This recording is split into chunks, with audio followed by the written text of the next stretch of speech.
Definite Linyphiidae webbing here. This is not Latrodectus though. This is Steatota. Notice the anchor strands here. This is very tiny webbing. If you can, my hand compared to these, they're very small. But it is in the Linyphiidae family, Steatota, not Latrodectus. And these rocks here on the sunny side, this is a little box canyon here. And so on the sunny side, we got Linyphiidae, and then down here in the shadows, we've got Linyphiidae, or the sheet weavers. There's a nice bowl or doily down there I can see of webbing. And there's another nice, I don't know if the camera can pick this up, but this is some nice webbing here also. That is Linyphiidae, and there's a Linyphiidae spider right here. I don't know if the camera can see that, sort of, I guess. Linyphiidae, let's switch cameras here and get a look at that bowl and doily there.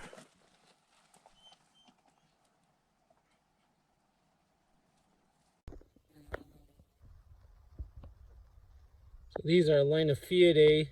So these are sheet weavers. Beautiful spiders.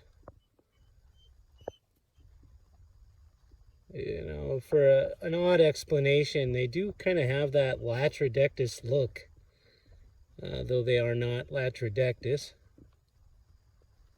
That's those striped kind of chevrons on the sides of the abdomen. Very pretty spiders.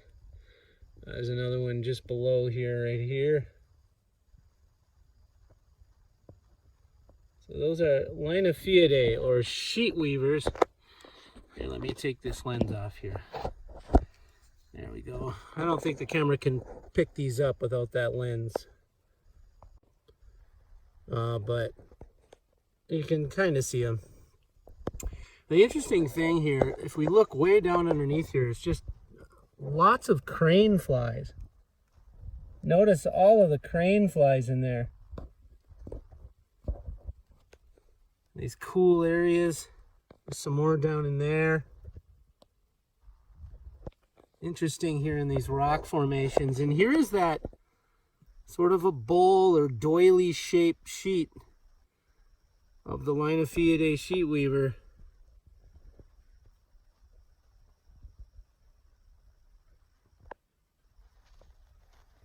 Very lace-like.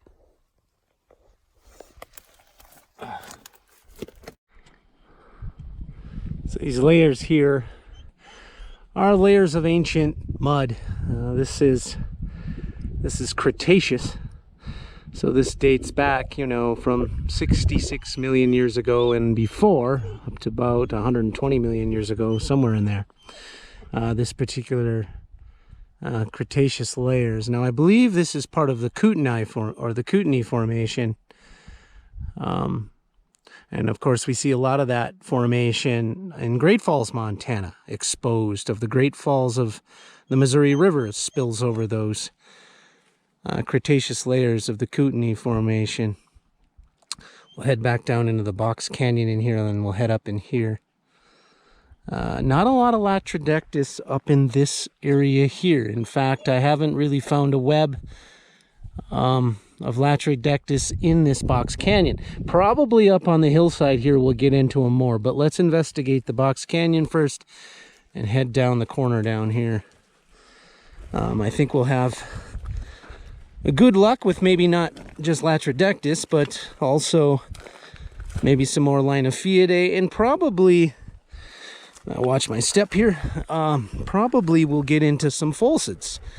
So the cellar spiders, and maybe even long-jawed orb weavers as we get into the damp shadows of that box canyon. Beautiful area here. Very rugged western topography. Let's go down here and then hang a right.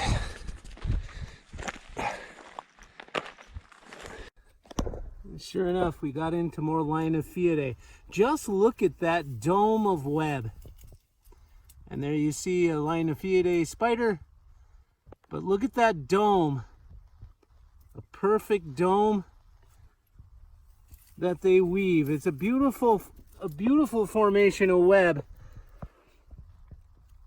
Kind of carries on up here. We have another sheet up here, kind of a bit of a doily. And then another spider there, just beneath there. And then up here we have another one. Now this is Linyphiidae. So these are the sheet weavers. But just a huge investment of web here. And notice how multiple spiders of the Linyphiidae will inhabit a very small area. We see that once in a while with Latrodectus. It will cohabitate in a hide, but not as commonly as the Linyphiidae spiders.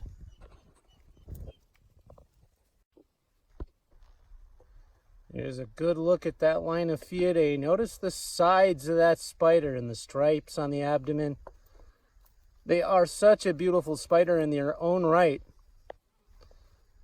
Now, these are the sheet weavers and the doily weavers.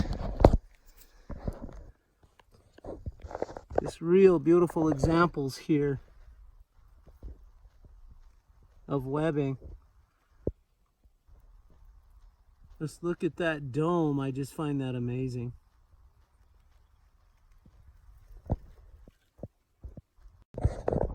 Notice those scaffolding a web, suspending that dome above the ground. Notice the sheet web or the dome web. Just beautiful structures of Linyphiidae webbing. Isn't that beautiful?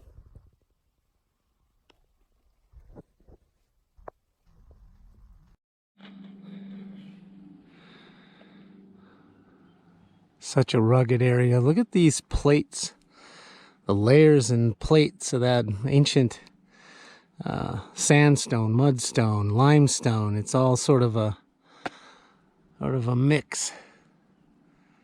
These are Cretaceous layers. And look at the red. I'm assuming that is iron oxide intruded or included, whatever you say there. This is just ancient clay, essentially. It's just mud turned to stone. So I'm assuming the red is iron.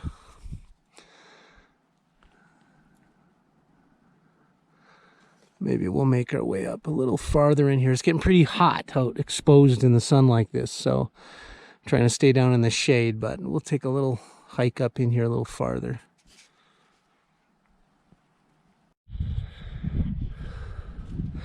Nice look down at the Missouri. I really like this here. Now, this is Cretaceous layer sandstone sediments, the same as we see up here in these rim rocks. And I just like how they're eroding. And notice the colors of the ground and how badlands get their formation and their colors as these layers erode. It's kind of striking. It's almost like it was sand once. It turns to a concretion over time, and then it becomes sand again as it erodes. And then look at the red. Now, obviously, you know, that layers that we were looking at earlier, that red iron in the sands, and as it erodes away, it just becomes this red ground.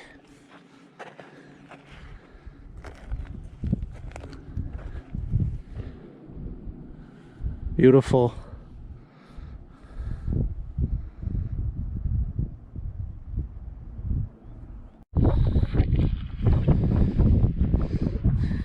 I'm finding it interesting how I'm just not seeing any Latrodectus in this area. That box canyon we were in is just right over there, right down in there.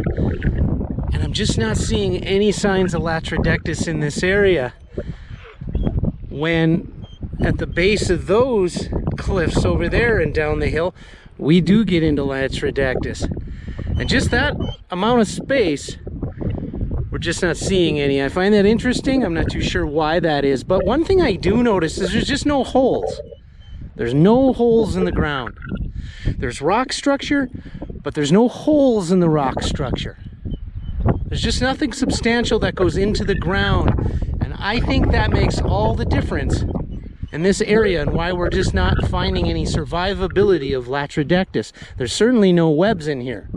Linyphiidae, yes, down in the holes, down in the box canyons, but just not up here in the hillside and in the rocks. So I think that's what it is. We're just not finding Latrodectus because there just isn't holes. There's just no way to get into the ground for the winter time. Remember that hibernation stage, or that overwintering, we should call it, not hibernation. That overwintering where they need to get into the ground, keep warm, curl up. There's multiple females in this area and multiple double egg sacs.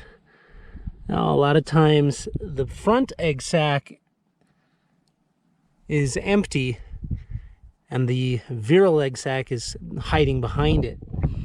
And it's my intuition that is a defense mechanism against birds and wasps and things from getting at that viable egg sac. And sort of utilizing the front one as a dummy egg sac for protection. But multiple females in this little area here, and each one of them having a double egg sac, which I find is pretty interesting.